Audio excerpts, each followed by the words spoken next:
আমন্ত্রণ দীপ্ত সংবাদে আপনাদের সাথে আছি আমি ইয়াসমিন সুমনা। শুরুতেই বিআরবি কেবলস সংবাদ শিরোনাম। ফেনীর মাদ্রাসা ছাত্রী নুসরাত হত্যা মামলার ডেথ রেফারেন্স ও আপিলের রায় আজ। নিউ ইয়র্কের ব্রুকলিনে এক বাংলাদেশিকে গুলি করে হত্যা, আরেকজন গুলিবিদ্ধ। স্প্যানিশ লা লিগায় এলচেকে ৫-০ গোলের ব্যবধানে বিধ্বস্ত করেছে বার্সেলোনা।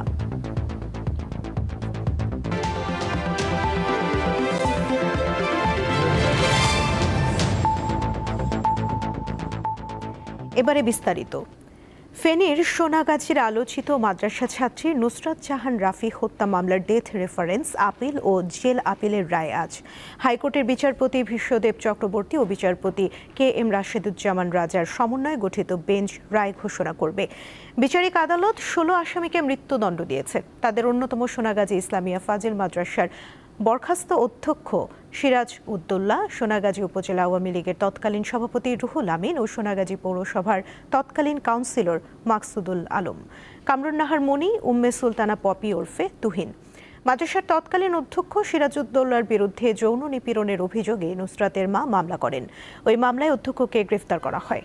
মামলা তুলে নিতে নুসরাতের ওপর চাপ দেয়া হলেও তিনি রাজি হননি। এরপর আলিম পরীক্ষা নিতে মাদ্রাসায় গেলে নুসরাতকে ছাদে নিয়ে তার শরীরে আগুন দেয়া হয়। চিকিৎসাধীন অবস্থায় তার মৃত্যু হয়।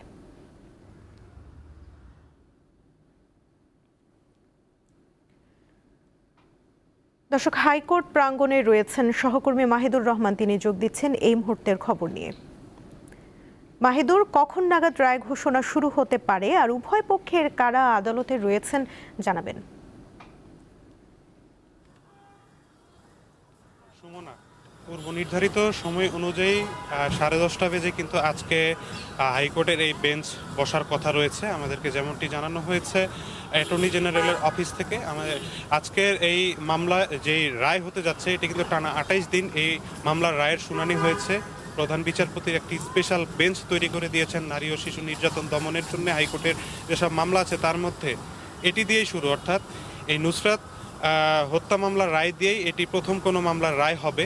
এরপরে পর্যায়ক্রমে আসিয়া এবং রামিসা হত্যা মামলার রায়, সেগুলিও শুনানি চলছে, সেগুলিও হবে। আমরা এই মুহূর্তে অবস্থান করছি হাইকোর্টের প্রাঙ্গণে। 10:30 বেজে যেই শুনানির ডেট রেফারেন্স আজকে ঘোষণা করবেন হাইকোর্ট। এখানে ইতিমধ্যেই কিন্তু আমরা দেখেছি যে আসামি পক্ষের আইনজীবীরা উপস্থিত হয়েছেন। আমরা অ্যাটর্নি জেনারেলের অফিসের কয়েকজনের সাথে কথা বলেছি। তারা শুনানির জন্য আমাদেরকে জানিয়েছেন যে তারা যে 16 জন আসামি রয়েছে, এই 16 জন আসামির সর্বোচ্চ শাস্তি দাবি করছেন, অর্থাৎ ফেনীর আদালতে যে রায় দিয়েছিল সেই রায়টি বহাল রাখার জন্যই তারা কিন্তু শুনানি করেছেন। অপরদিকে আসামি পক্ষের আইনজীবীরা কিন্তু বারেই বলে আসছেন যে এটি একটি পরিকল্পনামূলক এবং এখানে আসামিদেরকে ফাঁসানো হয়েছে, যার কারণে তারা বিভিন্ন কারণ দেখিয়ে এই আসামিদের খালাস চেয়েছেন। আমি যদি আপনাকে একটু জানিয়ে রাখি যে 2019 সালের যে ঘটনা, সেই 27শে মার্চ থেকে যেখান থেকে এই নুসরাতের মা সেই আলিয়া মাদ্রাসার যে অধ্যক্ষ সিরাজউদ্দৌলা, তার বিরুদ্ধে যে যৌন হয়রানিমূলক একটি মামলা করেন, সেটি তুলে না নেয় কিন্তু এই নুসরাতকে কয়েকজন মিলে এই মাদ্রাসার ছাদে নিয়ে গিয়ে কেরোসিন ঢেলে আগুন জ্বালিয়ে দেওয়া হয় এবং তারই পরিপ্রেক্ষিতে কিন্তু নুসরাত কিছুদিন সারভাইভ করে তারপরে ঢাকায় মৃত্যুবরণ করে। এরই পরিপ্রেক্ষিতেই কিন্তু এই যে একটি মর্মান্তিক ঘটনা, এই মর্মান্তিক ঘটনায় যে তদন্ত করেছে পিবিআই সংস্থা, পিবিআই কিন্তু আমাদেরকে জানিয়েছে যে এটি একটি পরিকল্পনামূলক হত্যাকাণ্ড ছিল।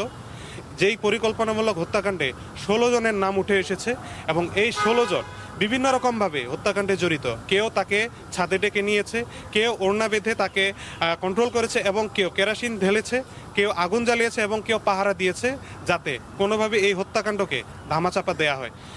সিরাজউদ্দৌলা যখন প্রথম জেলে যায়, তারপর থেকেই কিন্তু তাকে এই মামলা তুলে নেওয়ার জন্য বারবার নুসরাত এবং নুসরাতের পরিবারকে চাপ প্রয়োগ করা হচ্ছিল যাতে করে হয়রানিমূলক এই মামলাটি তুলে নেওয়া হয়। কিন্তু নুসরাত শেষ পর্যন্ত এই মামলা তুলে না নেওয়ায় এই হত্যাকাণ্ডের ঘটনা ঘটেছে বলে পিবিআই তদন্তে উঠে এসেছে এবং সেই সময়ে মোট 89 জন সাক্ষীর সাক্ষ্য গ্রহণের মাধ্যমে এবং 869 পৃষ্ঠার যে তদন্ত প্রতিবেদন, এই তদন্ত প্রতিবেদনের পুরো এই যে প্রক্রিয়াটা, এই প্রক্রিয়াটাতেই কিন্তু শুনানি শেষ করে এই 16 জন আসামির বিরুদ্ধেই এই হত্যাকাণ্ডের তাদের মৃত্যুদণ্ডের রায় ঘোষণা করা হয়, যার মধ্যে 14 জন পুরুষ এবং 2 জন মহিলা রয়েছে।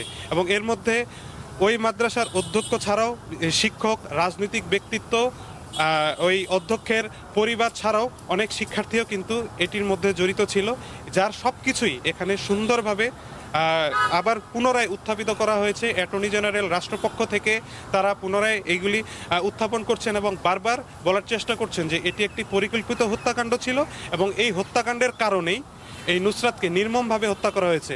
আমি বলি যে যখন এই নুসরাতকে এভাবে হত্যা করা হয়, সারা বাংলাদেশেই কিন্তু বাংলাদেশের মানুষ কিন্তু এই হত্যাকাণ্ডের বিচারের জন্য আন্দোলন গড়ে তুলেছিল। যে এটি একটি নির্মম হত্যাকাণ্ড ছিল, যেটি আসলে পুরো বাংলাদেশকে কাঁদিয়েছিল। তারই পরিপ্রেক্ষিতে আজকে যে এই টানা 6.5 বছর পরে আজকে এই হাইকোর্টের রায় হতে যাচ্ছে, এর কারণ হচ্ছে সাধারণত কোনো জেলা দায়রা জজ আদালতের কোনো মামলার রায় হাইকোর্টের অনুমোদন নিয়েই কিন্তু সেই রায় ঘোষণা করা হয়, যারই পরিপ্রেক্ষিতে আজকে এই স্পেশাল এই কোর্টে আজকে রায় ঘোষণা করা হচ্ছে। পূর্ব নির্ধারিত সময় অনুযায়ী বেলা 10:30 বেজে কোর্ট বসবে। তবে কোর্টের ভেতর থেকে কি নির্দেশনা আসবে সেটি আপনার মাধ্যমে জানিয়ে দেব। সুমনা। মাহিদুর, ধন্যবাদ আপনাকে। ঢাকা ও দেশের 8টি অঞ্চলে আজ বৃষ্টি ও বজ্রবৃষ্টি হতে পারে বলে জানিয়েছে আবহাওয়া অধিদপ্তর। অঞ্চলগুলো হলো খুলনা, বরিশাল, পটুয়াখালী, নোয়াখালী, কুমিল্লা, চট্টগ্রাম, কক্সবাজার ও সিলেট। এসব এলাকায় ঘণ্টায় 45 থেকে 60 কিলোমিটার বেগে অস্থায়ীভাবে ঝোড়ো হাওয়া সহ বৃষ্টি বা বজ্রবৃষ্টি হতে পারে। ফলে নদীবন্দরগুলোকে 1 নম্বর সতর্কতা সংকেত দেখাতে বলা হয়েছে।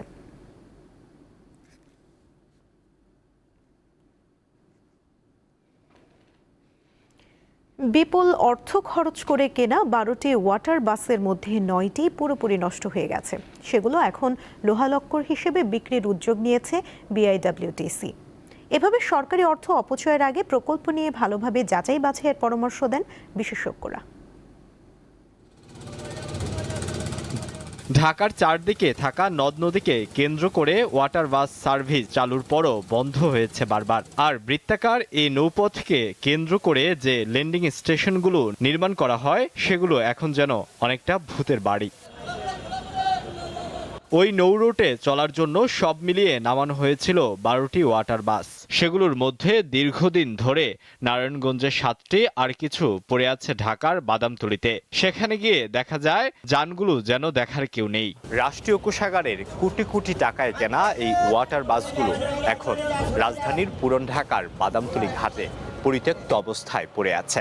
আমরা সরজমিনে এসে দেখলাম এখানে এই বাসগুলোতে অবস্থান করছে বিআইডব্লিউটিসির বিভিন্ন শ্রেণীর কর্মকর্তারা। বিআইডব্লিউটিসি এর পক্ষ থেকে জানানো হয়, ওয়াটার বাসগুলোর ফিটনেস না থাকায় বর্তমানে পরিত্যক্ত অবস্থায় রয়েছে। এগুলো শীঘ্রই নিলামে বিক্রি করা হবে। সরকার নানা ধাপে আশুলিয়া থেকে সদরঘাট পর্যন্ত নৌপথ খনন, 10টি ল্যান্ডিং স্টেশন সহ বিভিন্ন অবকাঠামো তৈরিতে প্রায় 38 কোটি টাকা ব্যয় করে। প্রশ্ন ওঠে, সরকারের এই মূল্যবান সম্পদ রক্ষণাবেক্ষণ করার কেউ কি ছিল না? একটা সমন্বিত পরিকল্পনা ঘাটতি ছিল। তাড়াহুড়া করে আপনি যদি ফিজিবিলিটি না করেন, সম্ভবত যাচাই যদি না করেন, ফলাফল এটাই হওয়ার কথা ছিল। কারণ এই যে অতীতে যে ওয়াটার ভেসেলগুলি, এটা অনেকটা বয়লারের মতন। এখানে ওয়াটার সার্কুলেশনের ব্যবস্থাপনা নাই এবং ইঞ্জিনের যে শব্দ এবং শব্দ দূষণ, তার সাথে পানির যে দূষণ, দুর্গন্ধ, যে মডেলের ওয়াটার বাসগুলি নামানো হয়েছিল সেটা এই পরিবেশ প্রতিবেশের সাথে আসলে মানানসই না। সেখানে বিনিয়োগের ক্ষেত্রে আসলে সম্ভবত যাচাই করে নেওয়া দরকার ছিল। বিশেষজ্ঞরা আরো বলছেন, বৃত্তাকার নৌপথ চালু করতে তড়িঘড়ি করে কোনো কাজ করা যাবে না। দীর্ঘ সময়ের একটি পরিকল্পনা তৈরি করে সে অনুযায়ী ধাপে ধাপে এগোতে হবে। কারণ ফ্রিকোয়েন্সি এবং গতি যদি না বাড়াতে পারেন, সড়ক পথের সাথে কিন্তু কম্পিট করতে হবে। তো অতীতে আমি যেটা বললাম, ফ্রিকোয়েন্সি অনেক বেশি ছিল, দেখা গেল যে 2 ঘন্টা ওয়েট করতে হচ্ছে এবং নৌযানের যে গতি সেটাও অনেক কম ছিল। অনেকে কিন্তু নিরুৎসাহিত হয়েছে। আলোয়ান খান, দীপ্ত সংবাদ, ঢাকা। ঠাকুরগাঁও সদর উপজেলার কিসমত দৌলতপুর দাখিল মাদ্রাসার 3 শিক্ষকের বিরুদ্ধে স্বাক্ষর জালিয়াতির অভিযোগ উঠেছে। অভিযোগ আছে তারা সদর উপজেলা নির্বাহী কর্মকর্তার সই জাল করেছেন। এ বিষয়ে অভিযুক্তরা প্রতিষ্ঠান প্রধানকে দায়ী করছেন। ঠাকুরগাঁও সদর উপজেলার নারকনে অবস্থিত কিসমত দৌলতপুর দাখিল মাদ্রাসা। নামে শিক্ষা প্রতিষ্ঠান হলেও এর ভিতরে গল্প একেবারেই ভিন্ন।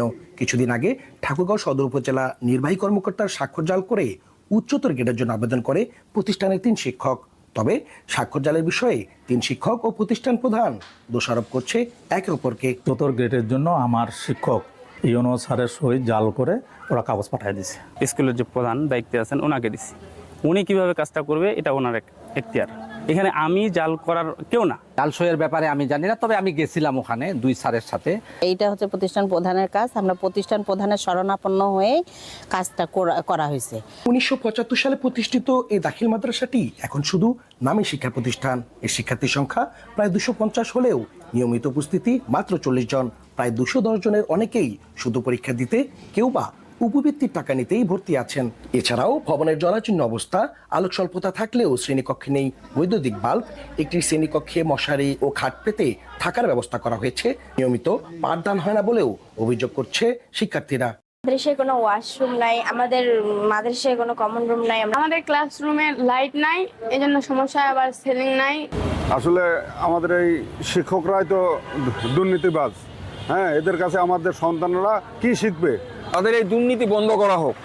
এই মাদ্রাসায় কোনো পড়ালেখার পরিবেশই নেই এবং এই মাদ্রাসাটি একদম ভঙ্গুর অবস্থায় চলছে। শিক্ষা অফিসারকে তদন্তের দায়িত্ব দিয়েছি, উনি তদন্ত করে রিপোর্ট দিলে আমরা তখন ওই যে অভিযুক্ত হবে তার বিরুদ্ধে প্রয়োজনীয় ব্যবস্থা গ্রহণ করব। অভিযুক্ত শিক্ষকদের বিরুদ্ধে দৃষ্টান্তমূলক শাস্তি দাবি জানিয়েছে সচেতন অভিভাবক মহল। ঠাকুরগাঁও থেকে মনিউদ্দিন তালুকদার, হিমেল, দীপ্ত সংবাদ। সোয়াম ভিলেজ অন্তেহরি এর অবস্থান মৌলভীবাজারের রাজনগর উপজেলার ফতেহপুর ইউনিয়নে। বছরে 6 থেকে 8 মাস সম্পূর্ণ জলমগ্ন থাকা জনপদটি পর্যটকদের কাছে বেশ আকর্ষণীয়। তবে জুন থেকে নভেম্বর পর্যন্ত এটি পানির উপর ভেসে থাকে। মৌলভীবাজার জেলার রাজনগর উপজেলার ফতেহপুর ইউনিয়নের কাওয়াদিঘি হাওরের কুল ঘেঁষে এই গ্রামটির অবস্থান। জলের গ্রাম অন্তেহরি নামের মধ্যেই লুকিয়ে আছে জলের গল্প। হাওর বিল এবং জলরাশিকে ঘিরে ওঠা এই গ্রামের জীবনযাত্রা অন্য 10টি গ্রামের চেয়ে আলাদা। বর্ষায় যখন এই গ্রামে পানি ভেসে ওঠে তখন মনে হয় এটি যেন কোনো স্থলভাগে নয়, যেন জলের উপর ভেসে ওঠাই একটি গ্রাম। মূলত এই জায়গায় বিভিন্ন পর্যটক এখানে ঘুরতে আসেন। তুমি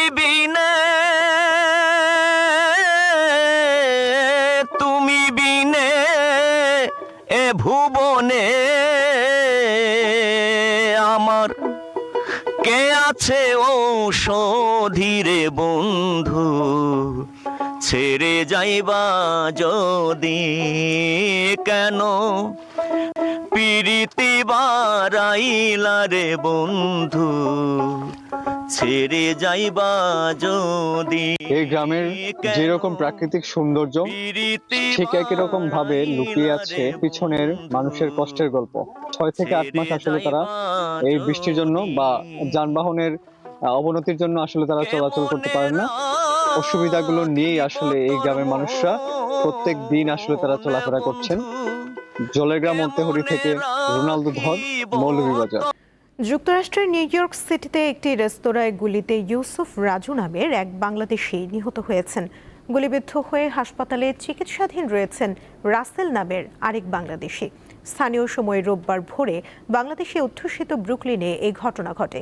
ইউসুফ রাজুর মাথায় গুলি লেগেছে বলে জানিয়েছে পুলিশ। তাকে গুরুতর আহত অবস্থায় হাসপাতালে নেওয়া হলে চিকিৎসক মৃত ঘোষণা করেন। আর রাসেলের ডান পায়ে গুলি লেগেছে। দুজনই ওই রেস্তোরাঁর কর্মী। পশ্চিম এশিয়ায় শান্তি ও নিরাপত্তা প্রতিষ্ঠার আলোচনা করতে পাকিস্তানের সেনাপ্রধান জেনারেল আসিম মুনির আজ ইরান যাচ্ছেন।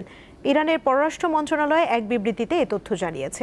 ইরান ও যুক্তরাষ্ট্রের মধ্যে চলমান যুদ্ধ বন্ধে মধ্যস্থতাকারীর ভূমিকা পালন করছে পাকিস্তান।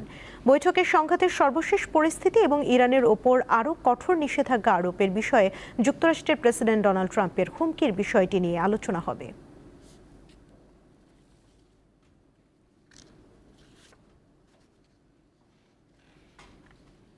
খেলার খবর।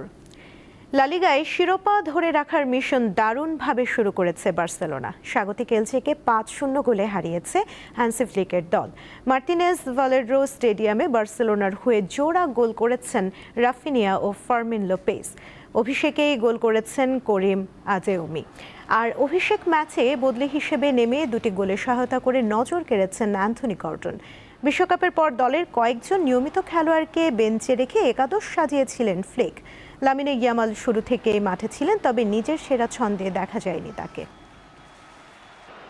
ফ্রেঞ্চ লিগ 1-এ রেনের মাঠে 2-0 গোলে পিছিয়ে পড়েও শেষ পর্যন্ত 2-2 গোলে ম্যাচ ড্র করেছে পিএসজি।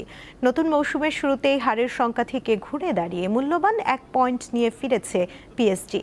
ফরাসি সুপার কাপের ফাইনালে লেন্সের কাছে হারের পর এটি ছিল পিএসজির ঘুরে দাঁড়ানোর প্রথম সুযোগ। শুরুটা অবশ্য তাদের জন্য মোটেও স্বস্তিদায়ক ছিল না।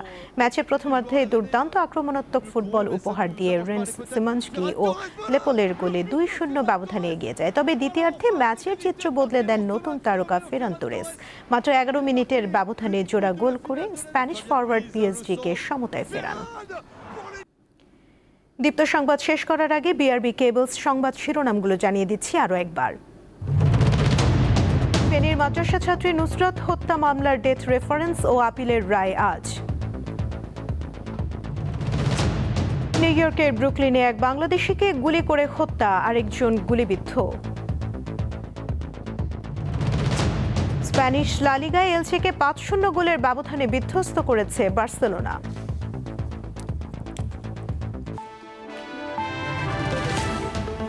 এই ছিল এখনকার মতো। পরবর্তী সংবাদ বেলা 12টায় দেখার আমন্ত্রণ রইল। এছাড়া আরও তথ্য পেতে যুক্ত থাকুন দীপ্ত ডিজিটাল প্ল্যাটফর্মের সাথে। ধন্যবাদ সবাইকে।